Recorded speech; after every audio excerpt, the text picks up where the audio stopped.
Welcome to the Slop Temple. We pray this video helps. In this video, I will show how to change your Hyundai Sonata key fob battery.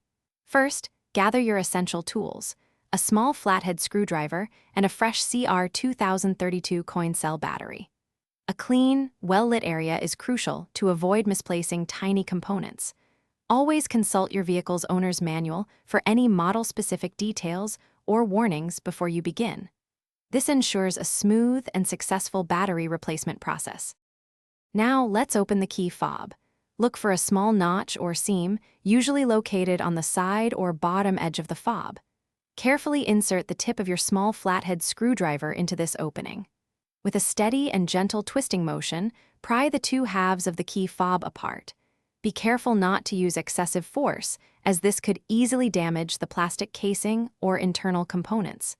Take your time with this step. With the key fob open, you'll see the old battery. Before removing it, pay close attention to its orientation.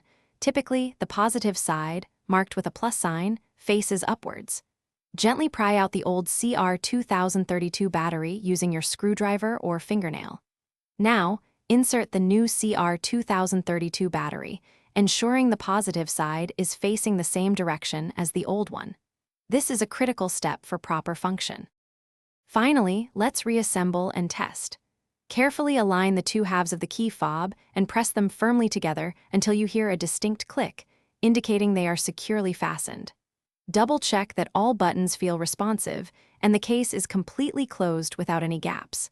The most important step is to immediately test the key fob with your Hyundai Sonata to confirm it locks, unlocks, and starts the vehicle properly. You're all set. Thanks for watching. Consider subscribing if we helped you.